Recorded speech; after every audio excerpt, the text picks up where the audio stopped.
dar una pregunta, me la hacen saber para que se detenga y hablemos. Este es el primer tema. Y de aquí para adelante van a ir apareciendo un poco más de temas más complejos. Los dos primeros temas son bastante sencillos en realidad, y de ahí se va complicando porque de ahí se va hablando de la patología. Si ustedes han visto histología, es fácil. Si han visto anatomía, es fácil.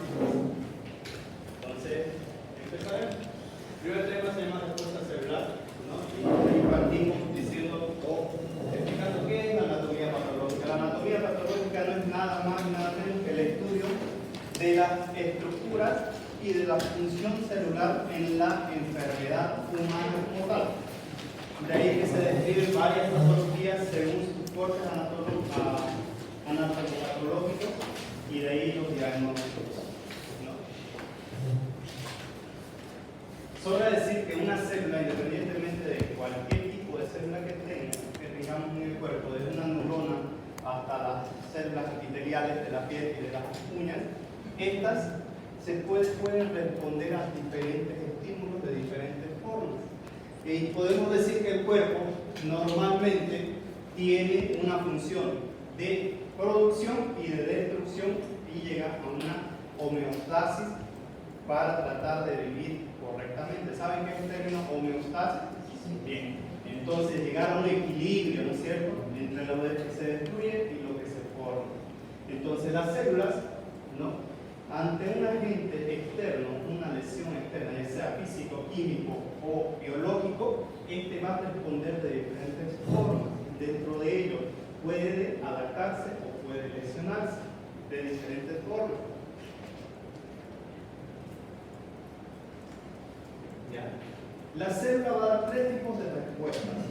O se va a adaptar a la lesión, puede haber una lesión reversible o puede haber una lesión irreversible y posteriormente una muerte celular. ¿Ya? Esos son los tres tipos de respuesta que tiene una célula posterior a sufrir una lesión. Dentro de la adaptación celular, que generalmente se produce por un estímulo, ya sea fisiológico o un estímulo patológico, las células no siempre cambian ante un estímulo de algo patológico. También existen los cambios fisiológicos, como cuáles cambios. Los vamos a ver más adelante. Estos cambios pueden ser esos cuatro básicamente, ¿no? Hipertrofia, hiperplasia, atrofia y metaplasia. La forma en la que responde una célula a diferentes estímulos fisiológicos o patológicos.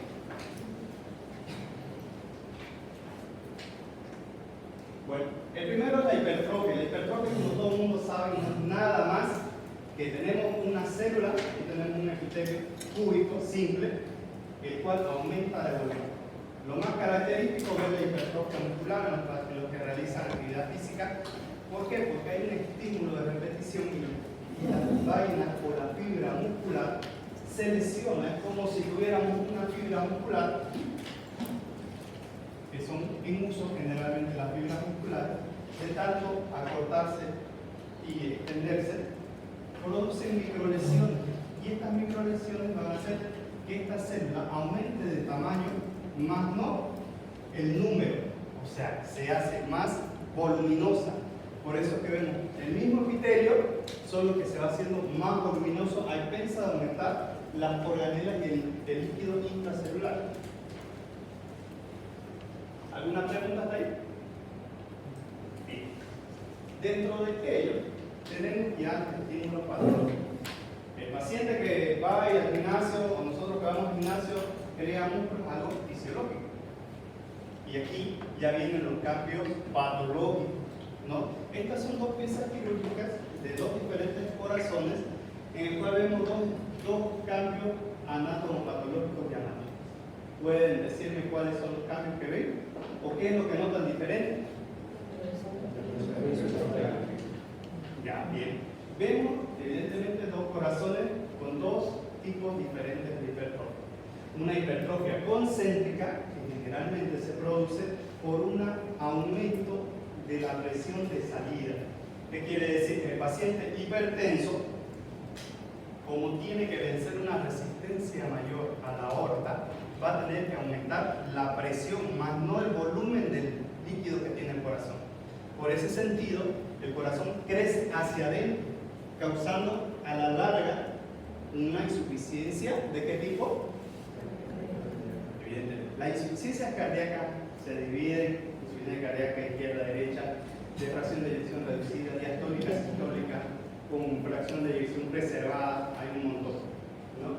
Pero este tipo que limita el volumen, ya no le entra lo mismo, entonces causa una insuficiencia de tipo diastólica, porque el volumen que le llega a este corazón y el que entra es menos que un corazón normal, porque tenemos menos espacio o menos capacidad de recibir, pero se contrae con mucha mayor fuerza a la que tendría un corazón normal.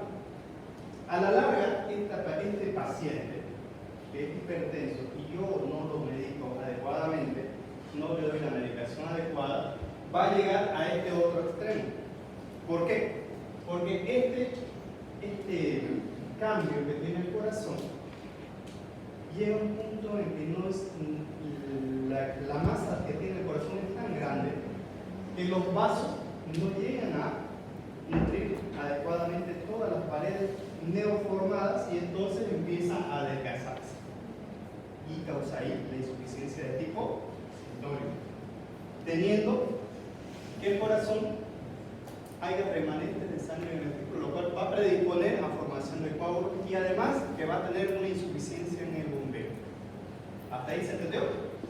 ¿Alguna duda hasta ahí? Eso es hipertrofia, ¿ya? Bueno, el otro que hablamos es la hiperplasia. ¿Qué es la hiperplasia? La hiperplasia no es nada más que, podemos decir, para que se entienda, replicación de las células o aumento del número de células. Ya no solo el tamaño de las células, ¿no? Aumenta el número de células, se replica la célula. Tenemos más células en un mismo lugar y eso hace que se aumente el volumen. El ejemplo más característico, más clásico, la hiperplasia prostática. ¿Qué es la próstata? Una glándula que conforme vamos aumentando en años en los varones, aumenta su volumen por alteraciones en las hormonas masculinas. Pero la hiperplasia prostática no es solo el único ejemplo que podemos citar.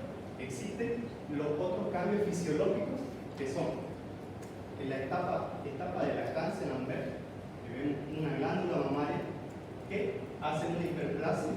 ¿Para qué? Para aumentar los galactóforos que tengan leche. Y el otro clásico ejemplo es el paciente que recibe un trasplante. En esta imagen lo que trata de esquematizar es que este es el órgano donante, se lo trasplanta y este va a hacer otro segmento bajo. Entonces va a aumentar el número de células formando otro hígado nuevo. Dentro de lo más bonito. Pero también existen otros estímulos físicos, patológicos, podemos decir. Estos estímulos que pueden ser por estímulos fisiológicos, agentes químicos y agentes biológicos. Dentro de los agentes biológicos tenemos los estímulos inducidos por virus, los estímulos inducidos por bacterias, y dentro de ellos, ¿qué patología es esta? ¿Ah? ¿Qué?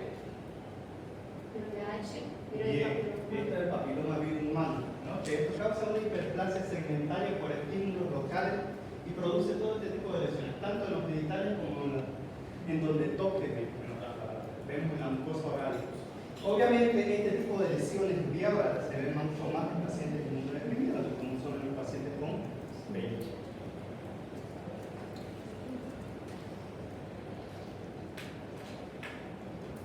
Bueno, también existen, ya mencionamos papiloma, pero la parte femenina, en el endometrio, también produce una hiperplasia endometrial, lo cual también puede llegar a producir unas menstruaciones extensas y dolorosas cuando hay un disturbio o un trastorno hormonal principalmente. Bien, y la atrofia no es nada más que la célula que disminuye su volumen, que puede ser patológico o puede ser fisiológico, ¿no? Dentro de lo patológico podemos citar el paciente de 70 y pico o 40 y pico, ahora en los ACV, que dan pacientes más jóvenes, incluso hasta de 20 años, he visto pacientes con ACV y en este nuevo siglo. Paciente que tiene una hemiplegia del lado izquierdo. Como no se moviliza toda esa extremidad, miren cómo ha perdido el volumen y el tono muscular. Entonces, esto es una atrofia, disminución del volumen de las células.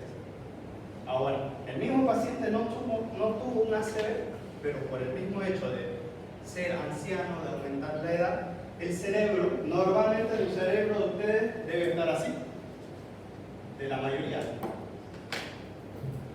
Pero conforme aumenta la edad, o si tienen enfermedades degenerativas como la enfermedad de Alzheimer, va a haber disminución del volumen del cerebro.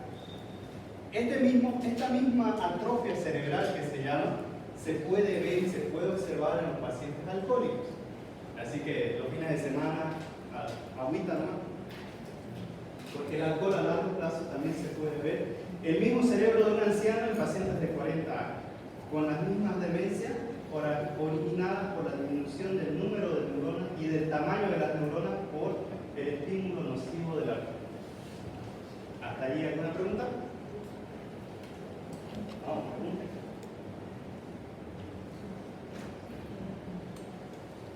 Bien, el último de los cambios celulares es la metaplasia.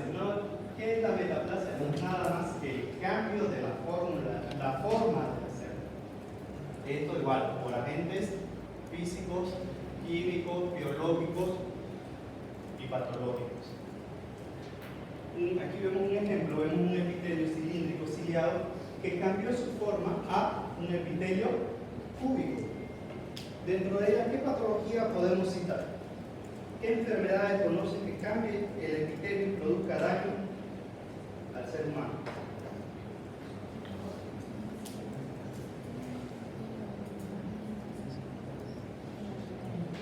Bien. El más característico, el más clásico, es el llamado esófago de Barrett o el cáncer esofágico causado por una enfermedad de reflujo gastroesofágico no tratada, que es lo que vemos aquí en la siguiente imagen, una imagen tomada por una endoscopía. La endoscopía, como deben saber, es un estudio diagnóstico y terapéutico de ciertas patologías que consiste en introducir una cámara, más o menos entre nosotros, ¿no?, con una manguerita hasta el estómago, llegando hasta la segunda porción del duodeno para observar y tratar si hay alguna enfermedad. Normalmente vemos nosotros que en el estudio endoscópico, este es el esófago y este es el estómago. En esta unión gastroesofágico hay una zona que se llama la unión o la zona Z, que no es nada más que la unión de la mucosa del esófago y del estómago, ¿ya? Que es una línea bonita que se diferencia aquí mismo. Esófago, estómago, ¿ya? Esa unión debe ser lineal, debe ser bien regular. Cuando el paciente, por X motivo, fumador, alcohólico crónico, pacientes que viven con estrés, estudiantes de medicina, diabéticos, hipertensos, pacientes que toman mucha medicación, que toman mucho café, producen una enfermedad por reflujo gastroesofágico, que sería nada más y nada menos que el esfínter esofágico inferior pierde un tono, es su tono normal. ¿Y qué es lo que hay en el estómago?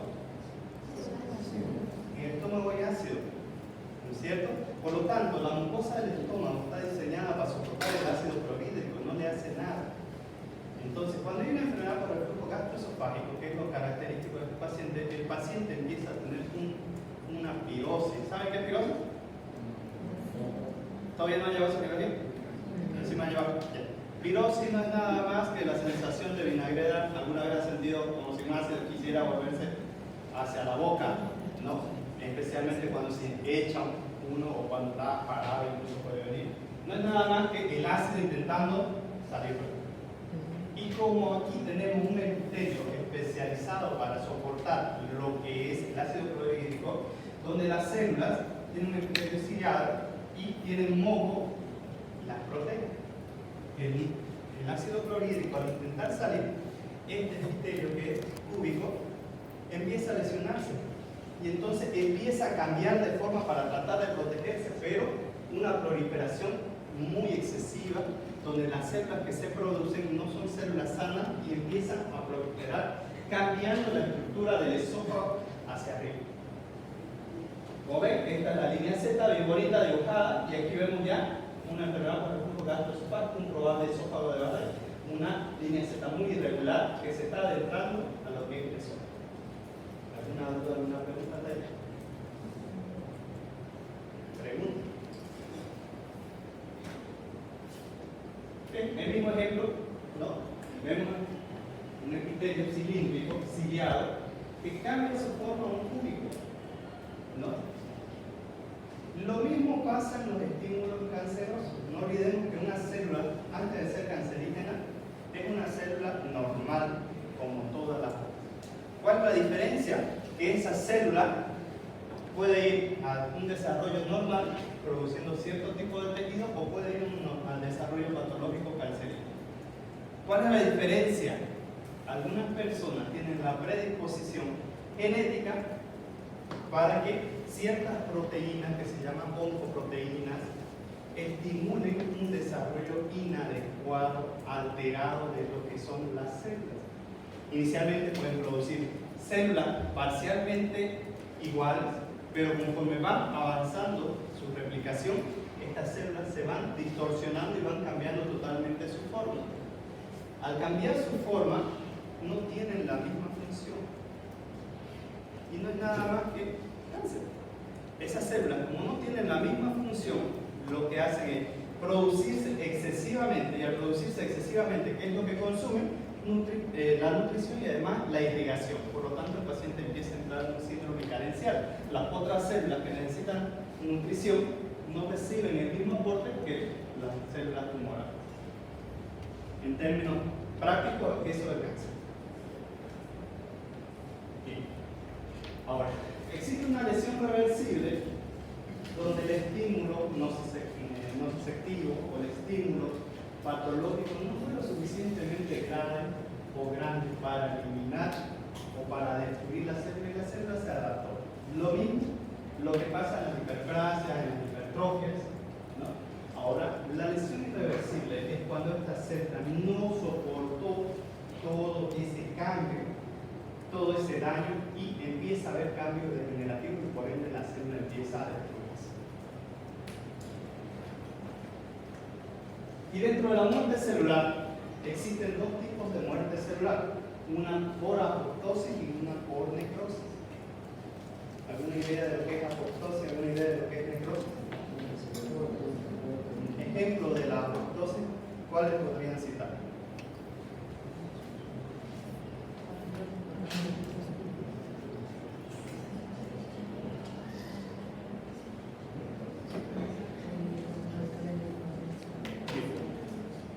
Para que esto sea dinámico, para que esto sea práctico, para que yo no sea el único que habla aquí mañana, el próximo lunes ustedes tienen que venir leyendo todo el tema de inflamación y reparación celular.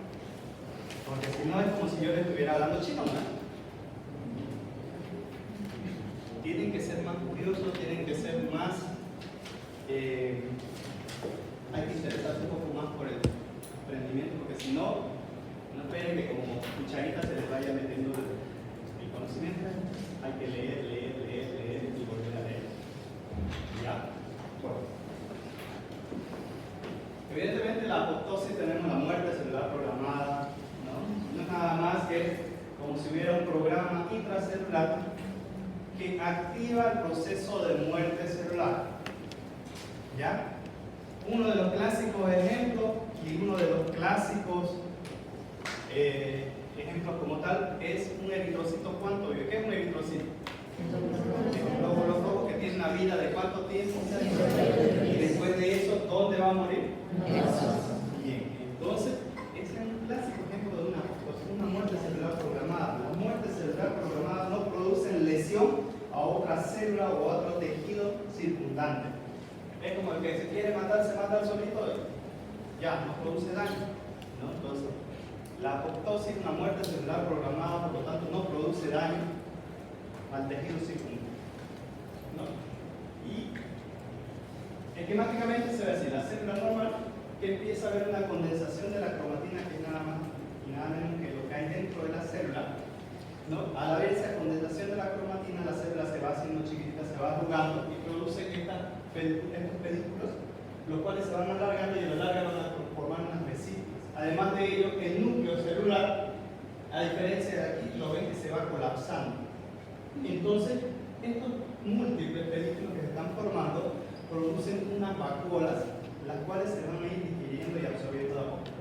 Entonces, esto se va a ir desapareciendo gradualmente, no produce lesión perilesional o no produce lesión alrededor.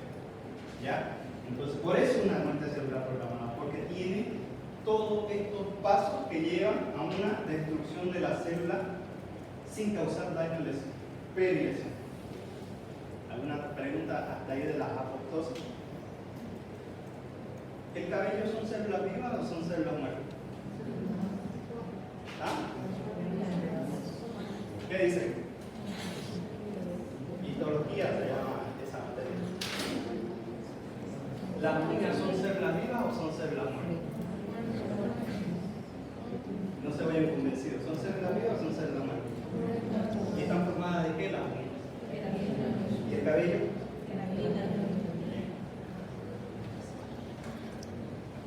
Bien. El otro tipo de muerte celular es la necrosis. Y a diferencia de la necrosis, de la apoptosis, la necrosis es una muerte celular inesperada, podríamos decir, generalmente causada por un estímulo externo.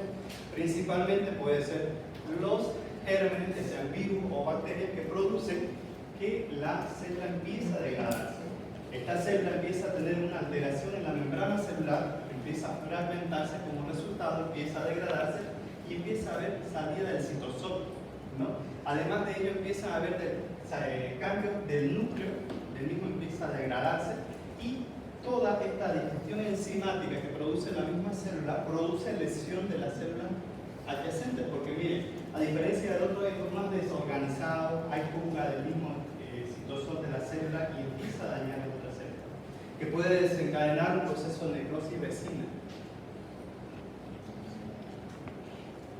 ¿No? Esquemáticamente, ahí está, ¿no? Un paciente que va a necrosis donde se ve, ¿no? Alteración de la célula, destrucción de la membrana celular y hay un proceso inflamatorio. ¿Qué quiere decir eso? Por ejemplo, se hace un corte en el brazo, este primero va a sangrar y posterior a ello va a haber la formación de un coágulo blanco que se llama el primer coágulo, posterior a ello se va a formar el coágulo definitivo y posterior a ello va a haber una reacción inflamatoria para que el mayor flujo de sangre y células inflamatorias y además defensoras vayan al lugar de la lesión y producen las características dolor, rubor, calor y hasta fiebre, porque se liberan citoquinas.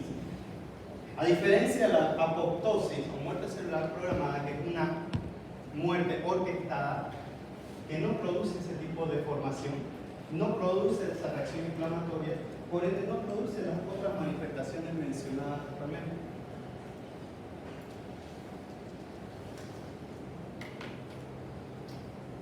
¿Cuáles son las causas de lesión celular? Básicamente son estas. ¿Ya? Son estas 7 causas. Puede ser por hipoxia celular, por agentes físicos que ya habíamos mencionado, sustancias químicas, agentes infecciosos, reacciones inmunológicas, procesos genéticos y nutricionales o carenciales.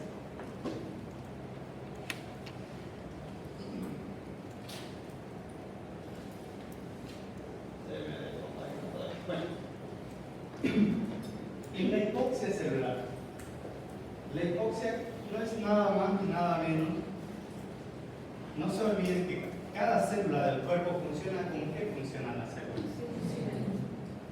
¿Segura que funciona como oxígeno?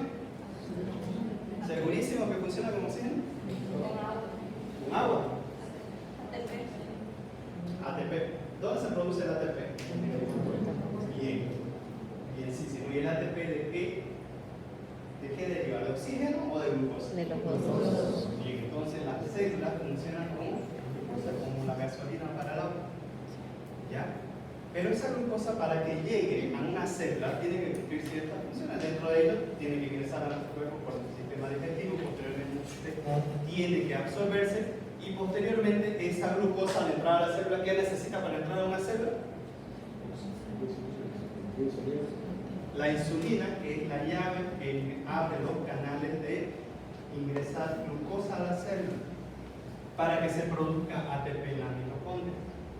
La hipoxia se debe a que el mecanismo de producción de energía se ve alterado por disminución de la oxigenación. Básicamente, el clásico ejemplo es el infarto. ¿No? Si aquí tenemos un corazón, el cual tiene sus coronarias, las coronarias llevan nutrición, llevan sangre. ¿La sangre que lleva? Aparte de llevar oxígeno, lleva nutrientes, y los nutrientes, dentro de los nutrientes están la dextrosa, están los oligoelementos, ¿no? Entonces, si llegan tarde, por favor, la próxima, quédense afuera. ¿Por qué? Porque me cortan, lo interrumpen y quedamos mal. ¿Ya? Les decía que el clásico ejemplo es el infarto, que produce un bloqueo en una de las coronarias, por lo tanto no llega irrigación a cierta parte del corazón. Toda esa área irrigada empieza a tener disminución de la oxigenación celular, por lo tanto hay alteración en lo que es la producción de ATP. ¿Y para qué nos sirve el ATP? ¿Qué es el ATP? Energía, pero ¿qué traduce? ATP está abreviado, ¿no? Bien. Y el ATP es energía, pero ¿para qué sirve la célula? ¿Para qué le sirve hacer energía?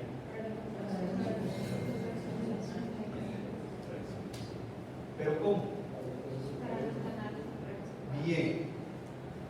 El ATP para la célula sirve para los gradientes de contracorriente o las bombas de la membrana celular. Dentro de las bombas más características y más representativas están la bomba de sodio y potasio y la bomba de calcio. ¿Ya?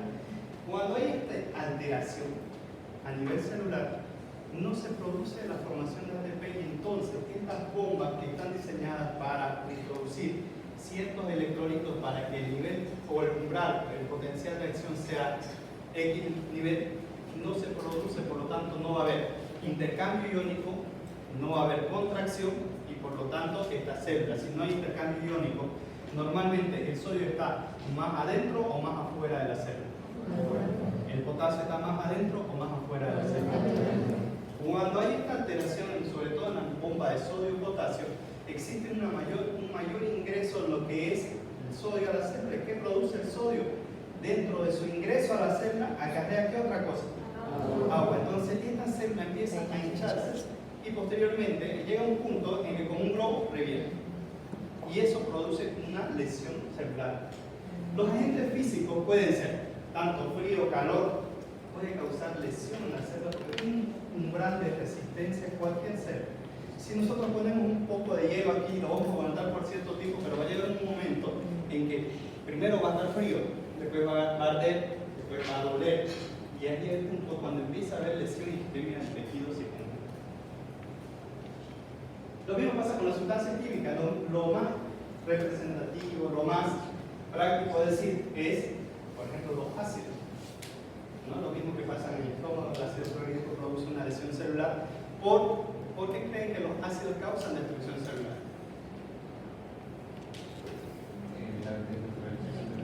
Bien, desnaturalización de las proteínas, y además de ello, el ácido como tal tiene la función de destruir la célula como tal. No se olviden que tiene una bicapa lipídica, destruye esos lípidos y por lo tanto destruye la célula. Los agentes infecciosos, cualquier proceso bacteriano o viral que conozcan, desde una neumonía hasta un resfrío, produce alteraciones y cambios en la célula. Obviamente, en mayor o menor medida, un paciente que tiene una neumonía y no se trata, no se medica, va a tener cambios estructurales graves en el paciente que pueden comprometer la vida. Uno de ellos, le podemos citar la tuberculosis. Si la tuberculosis no se trata, son mortales y a la larga causan destrucción del parénquima pulmonar, y por ende el paciente no puede respirar. Reacciones inmunológicas. ¿Cuáles podemos citar? ¿Qué reacción inmunológica creen que ustedes causen daño al cuerpo?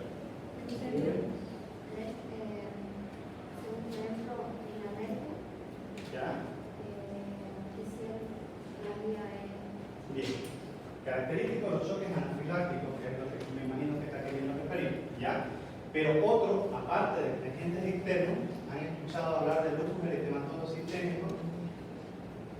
Bueno, al momento lo van a leer. No es nada más que una enfermedad inmunológica que afecta más a mujeres que a hombres, pero si afecta a hombres que es mucho más letal, en la cual el cuerpo no reconoce sus propias células y empieza a dañarlas.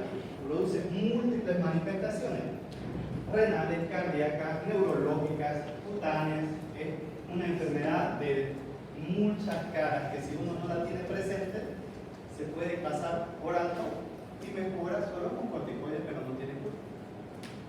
Las enfermedades genéticas son nada más nada menos que una alteración en la producción de proteínas, ¿no? Ejemplo claro, los pacientes que tienen un proceso o que tienen papás, mamás, abuelos que han tenido algún tipo de cáncer en algún momento de su vida tienen la posibilidad de desarrollarlo, más no así 100%, ¿no? Y nutricionales, generalmente no olvidemos que las células para reproducirse, para mantenerse, para crecer, ¿qué necesitan? Proteínas. ¿Y las proteínas de dónde las obtenemos? De la nutrición. Dentro de ella, parte de la nutrición, ¿qué es lo que aportan los alimentos? Oligoelementos, dentro del magnesio, el fósforo, el zinc, que son importantes tanto para el sistema inmune como para la reproducción celular. ¿Alguna pregunta de ahí? ¿Quedó claro? Pregunte ahorita. No tengan miedo de preguntar ya. Parezco malo, pero no soy tanto.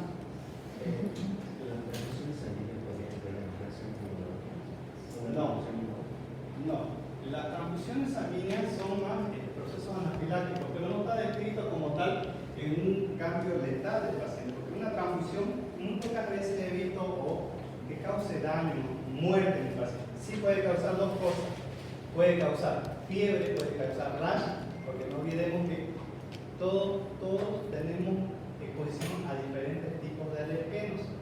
Y la sangre que nosotros recibimos, si bien solo se la cataloga y tipifica A, B, C, A, B, no hay C, perdón, A, B, O, ¿no? Y vemos si tiene VIH, Chagas o hepatitis. No vemos los demás antígenos. Entonces, no olvidemos que la sangre no solo pasa a un glóbulo rojo, también hay cierta cantidad de flamas, ciertos alergenos que pueden causar reacciones alérgicas. En algunos casos graves pueden causar una reacción alérgica que se llama TRAI, que es una reacción pulmonar posterior a la transfusión de insuficiencia respiratoria severa que puede causar la muerte, pero son pocos casos.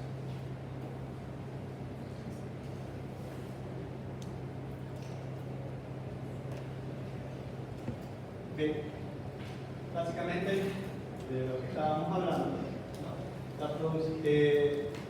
el mecanismo de lesión celular es debido a una alteración en uno de estos 5 elementos que están por producción del ATP, una alteración en el ATP, como mencionábamos, el ATP, ¿no? Como es la energía que utiliza la célula y los canales y bombas. Si se ve alterada esa oferta de energía, va a haber una alteración en ingreso y salida de los iones. La integridad de la mitocondria. Al haber disminución del ATP, va a haber alteración de la mitocondria, por lo tanto va a haber disminución de la producción de energía, ¿no? La integridad de la membrana. Evidentemente, si tenemos todo parte al ATP. Si tenemos disminución del ATP, de momento van a tener alteración de todas las bombas, y al haber todas las bombas alteradas va a haber una membrana inestable que va en cualquier momento después. El desplegamiento, desdoblación de proteínas, no olvidemos que para reproducirse una célula lo que hay que hacer es que el ADN se estire, se vuelva a contraer para formar otra célula nueva. Entonces hay una alteración en esa producción de lo que es la célula. Y el material genético alterado.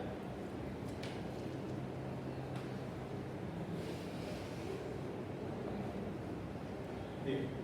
Como les mencionaba hace rato, la hipoxia no es nada más que la disminución de la producción de ATP, principalmente, ¿no? Lo que va a llevar a una producción de energía anaeróbica. Nosotros producimos energía aparte de con glucosa dependiente de oxígeno. si no tenemos aporte de oxígeno, va a haber igual producción de energía, pero a expensas de aumentar la producción de ácido láctico y ácidos intracelulares, lo cual cambia la función y la estructura de las células, causando mal funcionamiento de la misma, ¿no? Entonces el ATP altera el intercambio iónico. Dentro de ello, lo que les mencionaba, ¿no? Alteración de la bomba, principalmente sodio, potasio y la bomba de calcio. Ejemplo de hipoxia tenemos, que ya les mencionaba, la isquemia, ¿no? Por obstrucción, ya sea por un infarto más clásico. La oxigenación inadecuada, el clásico ejemplo de un paciente, recientemente hemos pasado la pandemia de COVID, ¿cierto?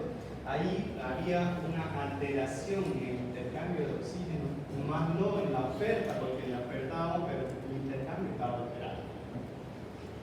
Y pérdida en la capacidad de transporte de oxígeno, ¿cuál sería ella?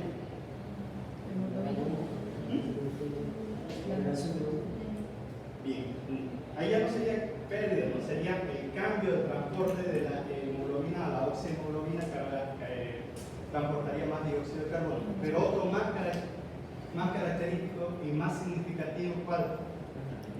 ¿Ah? La anemia. ¿No? La anemia no es nada más que disminución del volumen sanguíneo, por ende, lo que va a producir es que se produzca una disminución del aporte, tanto del flujo como de los nutrientes, y por ende va a producir una disminución en toda la producción de ATP de las células.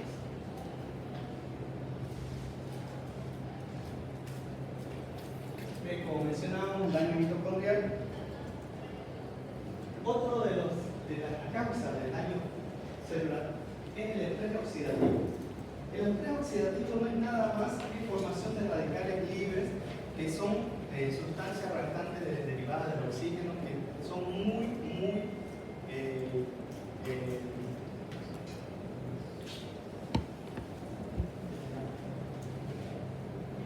poco estables, ¿no? La que todo el mundo debe conocer es el agua oxigenada, peróxido de hidrógeno. Cuando este se junta con otras moléculas, como por ejemplo sangre o bacterias, es lo que produce una reacción química que produce una destrucción de esa célula por alteración o destrucción de los lípidos de la membrana celular, por lo tanto produce una reacción de muerte celular iniciada por el tóxico. Y la agua oxigenada normalmente se produce en el cuerpo. Bien, antes de que alteraciones morfológicas de la célula. Antes de que se produzca una alteración en la forma de la célula, una vez iniciada la lesión, ya sea por cualquiera de los agentes que hemos mencionado, primero se produce una alteración en la función de la misma célula antes que de la estructura. Y la cual va a tener manifestaciones diferentes.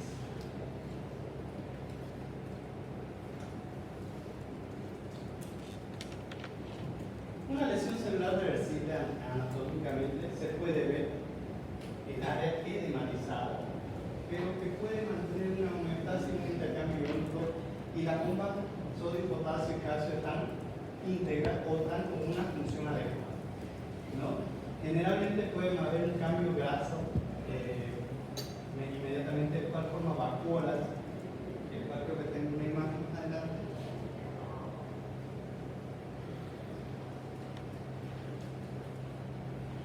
¿Qué quiere decir eso? La célula, cuando tiene una lesión reversible, primero va a edematizarse, causar aumento de la misma célula, van a tener íntegro los cambios de la bomba de sodio, potasio, pero va a haber algunos cambios a su periferia, va a causar una aparición de vacuolas grasas, que son nada más que células grasas que se ven en el microscopio. Pero la célula está íntegra, pero edematizada, ¿no? El aumento del citoplasma. En cambio, en la necrosis va a haber una desnaturalización de las proteínas, una digestión enzimática de órganos y componentes citosólicos, o sea, la célula va a empezar a degradarse, a dentro de la necrosis podemos ver los siguientes patrones. Tenemos la necrosis coagulativa, en la cual existe una desnaturalización de las proteínas y va a haber un cambio de las estructuras y el cual es característico por hipoxia, ¿no? Excepto en el cerebro se van a ver cambios estructurales un poco sólidos, ¿ya? La necrosis licuefactiva no es nada más que ver, han visto los abscesos o los cuchillos que normalmente le dicen, ¿no? Que es una producción de material y detritus, el cual es plácido, es blando y se escurre. Dentro de la necrosis también está la necrosis gangrenosa, no es nada más que tenemos los famosos pies diabéticos, que es por obstrucción, la cual puede dar una gangrena seca o una gangrena húmeda. Dentro de ellos, la más complicada de tratar es la húmeda, porque hay que limpiar hasta que se delimite y termina amputado.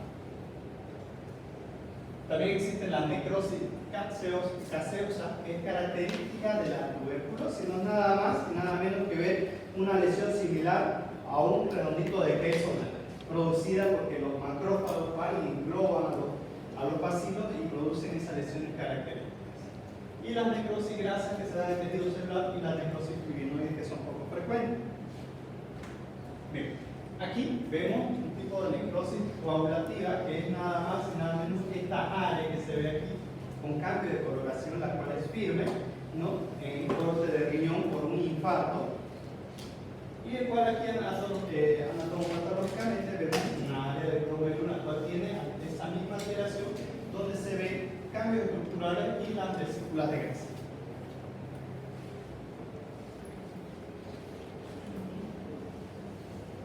La necrosis licuefactiva, les mencionaba el clásico ejemplo, los abscesos. Los abscesos pueden ser tanto cutáneos como en cualquier órgano. En este caso vemos un absceso en la región cerebral y anatomopatológicamente, ¿cómo se ve?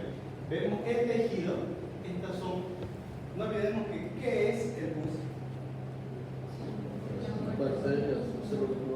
Son glóbulos blancos muertos, en otras palabras, ¿no es cierto? Por lo tanto, cuando se hace la respectiva tinción, vamos a ver los glóbulos rojos, los neutrófilos, polimorfos nucleares dentro, encapsulados. Vemos una cápsula y adentro los dendritos celulares, que son restos de células muertas, y los mismos glóbulos blancos encapsulados.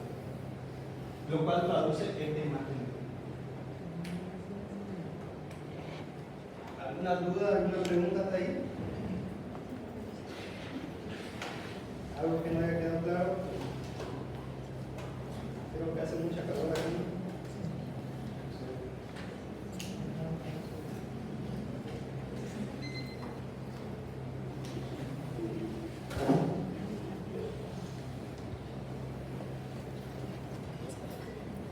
Bien. La necrosis gangrenosa no es nada más y nada menos que los clásicos pies diabéticos. Ya sea por procesos infecciosos o por procesos. No olvidemos que la diabetes como tal es una enfermedad que causa alteraciones cardiovasculares, dentro de ello predispone a la formación del tronco de coágulos. Dentro de ellos, los más susceptibles son los vasos terminales, que son de las extremidades, que pueden causar este tipo de lesiones, que también pueden causar procesos infecciosos. No vamos a ver nada más ni nada menos que un proceso en el cual vemos bastantes glóbulos blancos, que son los neutrófilos, que son esos puntitos azules, y alrededor de ellos vesículas de grasa, que son áreas donde ya la célula está empezando a destruirse y no hay nada que muestre, lo cual queda líquido circundante, que serían estas imágenes aquí o vacuolas de grasa.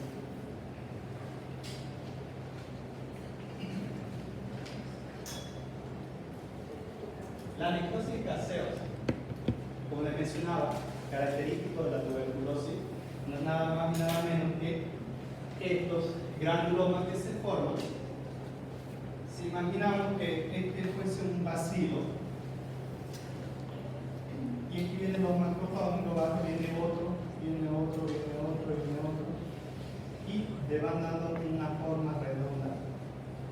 Y es blanquecino, producen este tipo de granulomas característicos de la tuberculosis rodeados por neutrófilos. La necrosis grasa produce esto como ejemplo de la celulitis, produce alteraciones de los tejidos celulares subcutáneos, donde hay bastante irrigación celular, que son estas áreas levemente rojitas, ¿no? Y aquí blanca, donde se va extendiendo más. Un tejido celular subcutáneo en el cual tenemos un proceso infeccioso. ¿Alguna duda, alguna pregunta, algo que no haya quedado claro?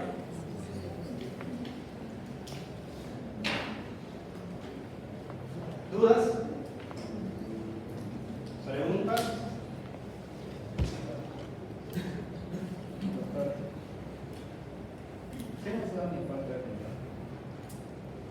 De la misma manera que produce un paciente un infarto cardíaco, tiene que haber una predisposición para la formación de coágulos. ¿Ya? Esta área que vemos aquí es lo mismo que si tuviéramos una coronaria que se obstruyó. No olvidemos que el riñón tiene aporte también venoso y arterial, dentro de ellos las arterias renales que no llegan suficiente irrigación y producen la misma lesión. Dentro de ellos podemos citar que puede causar, la enfermedad de lupus puede causar alteraciones en la coagulación, ¿no? Dentro del lupus hay una enfermedad que se llama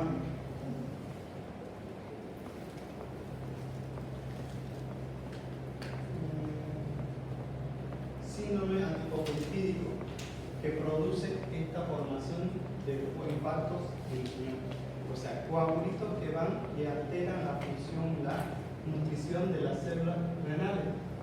Nada más y nada menos que se obstruye un tubo sanguíneo arterial. Ese es un infarto. Y el infarto puede ser tanto en hígado, puede ser en riñón, puede ser en pulmón. No solo hay infarto en corazón. ¿Ya? ¿Alguna duda, alguna pregunta? ¿Algo que no haya quedado claro? Pregunte. ¿Se entendió? Sí. Ahora yo les puedo hacer preguntas. Se supone que la clase es para que ustedes pregunten y para que ustedes interactúen. Ustedes como tal tienen el esquema y el pensum, como tal tienen que venir. Su obligación de ustedes es venir de eso. Porque es una materia nueva que están empezando a conocer y por eso va a haber muchas preguntas.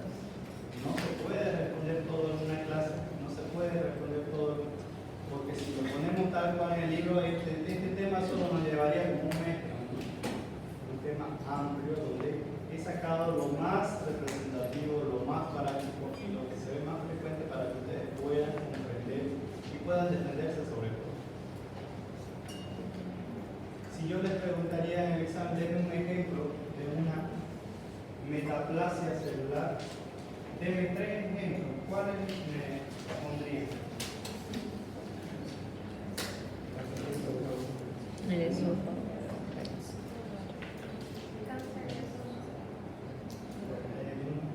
¿De qué hablamos? Por ejemplo, si yo en el examen, el siguiente enunciado dice aumento del número de células corresponde al inciso A, atrofia, inciso B, hipertrofia, inciso C, hiperplasia. ¿Hicieron lo correcto? Ninguno. Entonces, el punto de la clase es que ustedes pregunten y saquen todas sus dudas. ¿Para qué? Para que en el examen les vaya bien. Estos dos temas son un poco así complejos y un poco aburridos porque no engloban muchas cosas más teóricos, más microscópicos. En cambio, los otros son más atractivos, más distraídos porque ya ahí vamos a empezar a hablar de signos, sintomatología y diagnóstico como esta patología. Entonces, esta parte es más para que ustedes vayan, se sienten y empiecen a leer sus 3 horitas sin soltar. Pues tiene un impacto de pulmón, puede estar ocurrida por una isquemia pulmonar y por una embolia pulmonar. Una embolia es un infarto. O sea, O es distinto a la isquemia de la embolia pulmonar. no entiendo. Una embolia pulmonar podría causar un infarto pulmonar. O sea, esa es la finalidad. La embolia, como tal, en otro término de decir embolia es un infarto cerebral y infarto pulmonar, que es nada más que un coágulo que va y obstruye el flujo sanguíneo, ya sea de una arteria que va a pulmón o que va al corazón, ¿no? Eso es un infarto. Principalmente las arterias en pulmón que quedan como en herradura, en el triángulo. ¿Qué es lo que va a pasar primero? Esta embolia va a producir una isquemia. O sea, no va a meter nutrientes a este sector irrigado por esta arteria. Como consecuencia de la isquemia, va a empezar a haber una lesión ya establecida y por ende va a haber una necrosis de esa área. Si no se la reperfunde, ¿no? Ya sea con medicamentos o tratamientos endovasculares para entrar, ya sea con un catéter, desobstruir ese vaso afectado y que la sangre vuelva a ingresar a todo ese parénquima, o utilizar medicamentos fibrinolíticos que destruyan ese coágulo para que este flujo vuelva a ser normal y toda esta área vuelva a recibir irrigación y nutrición. Decir que un infarto es el paso previo de una isquemia, sí, porque va a obstruir primero y después produce su isquemia, y la isquemia va a producir su necrosis, en otras palabras. Y el infarto puede ser en pulmón, puede ser en cerebro, puede ser en riñón, puede ser en corazón. No es nada más. ¿Qué quiere decir embolia? ¿Qué es embolia? Embolia no es nada más, nada menos que una formación, principalmente de un coágulo que estuvo en un lugar. Y ese coágulo pudo haberse formado. ¿Dónde se forman los coágulos? ¿Dónde se forman los coágulos? Siempre. No olvidemos que para que haya una formación de un coágulo,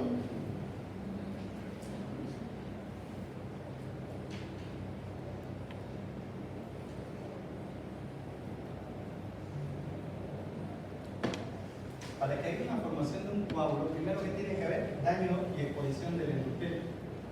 El endotelio, ya sea arterial o venoso, no se olviden que el endotelio es plano simple, hace que el flujo de sangre sea laminar, no llegue a tocar. Los glóbulos rojos van así como en filita, pero sin tocar las paredes. Ese es un flujo de sangre laminar. Cuando hay una lesión del endotelio, ya sea por trauma, ya sea por alteraciones inmunológicas, hay una producción o una destrucción de la célula, y esto se expone de tal manera que todo lo que es laminar va a empezar a producir un torbellino o un flujo turbulento.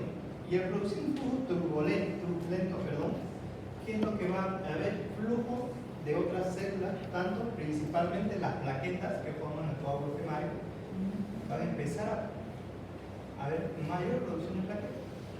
Y al intentar tapar esa lesión del endotelio, va a haber mayor flujo turbulento. Van a seguir adheriéndose las plaquetas. Al haber una obstrucción del flujo y disminución de la luz del vaso, este coágulo se va a solidificar, ¿no? Dentro de ello, activando todos los factores de coagulación, como de ello el factor 10, ¿ya? Pero este coágulo no es que se quedó y se va a permanecer ahí.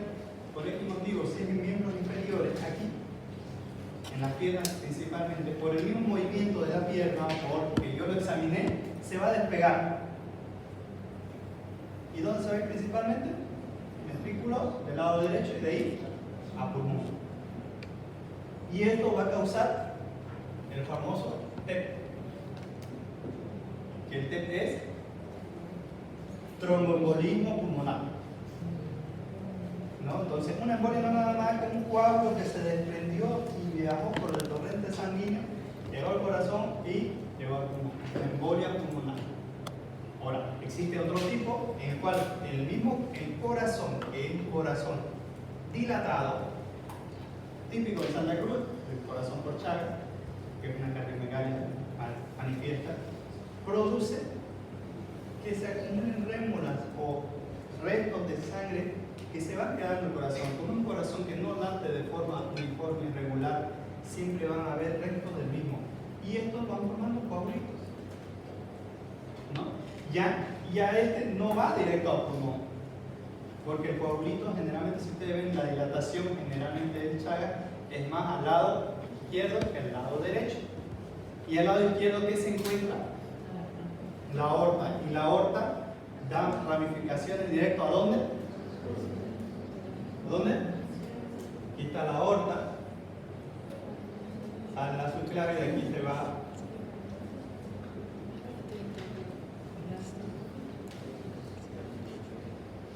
Las arterias carótidas que van directo al cerebro. Entonces, este émbolo que empezó al corazón va y obstruye una de las arterias, ya sea cerebral anterior, media o posterior del cerebro, y produce las manifestaciones.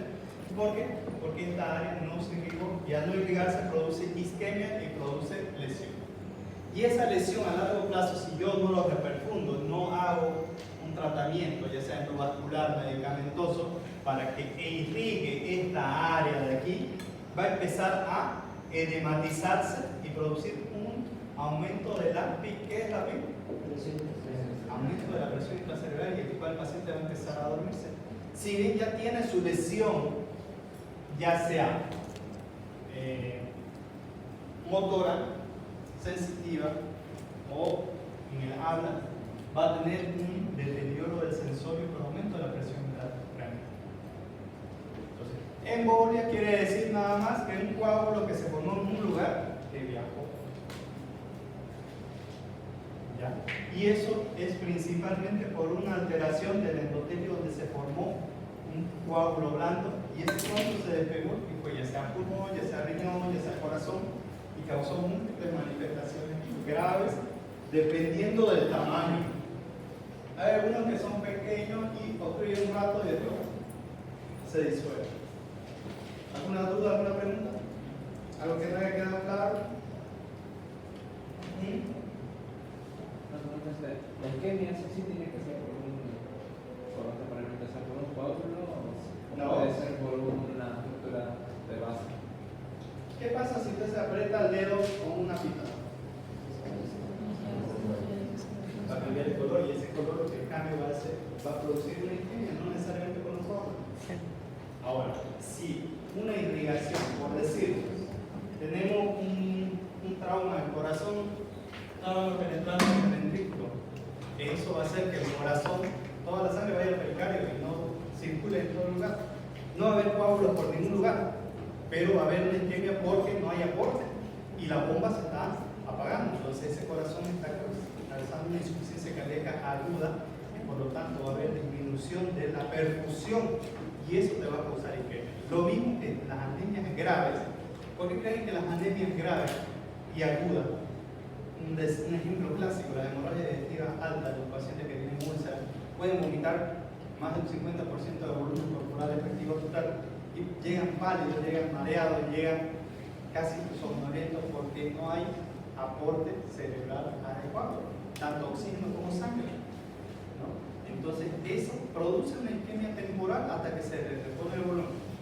Ahora, no es lo mismo que tengan un paciente con una anemia crónica, característica de las mismas úlceras que no son tan grandes o parasitosis muy extensa, que el paciente va aprendiendo como gotita a gotita y se va acostumbrando, a tal manera que he tenido pacientes con hemoglobina de 3 y siguen caminando los pacientes, ¿no? Solo tan pálidos y un poco grasos, pero siguen caminando. El más que he tenido con una hemoglobina 2.5 y seguía caminando. El cuerpo es tan adaptable, tan sabio, que llega un punto en que sigue compensando a pesar de que se va lesionando. No olvidemos que trabajar con 2.5 de hemoglobina no es lo mismo que trabajar con 12. Entonces, ¿qué es lo que hace el cuerpo en su afán de mantener funciones básicas? Priorizar. ¿Y qué prioriza? Cerebro, corazón y pulmón. Entonces, produce la anemia severa, produce daño renal, ya sea a corto o a largo plazo, porque disminuye la perfusión renal y a la vez isquemia o disminución del aporte va a producir daño y muerte de las neuronas, y por tanto el riñón no va a tener función renal adecuada. ¿Alguna duda? ¿Se entendió? La finalidad de esto es que traten de ser más prácticos, más didácticos, y que traten de asociar las enfermedades a las patologías para que puedan diagnosticar.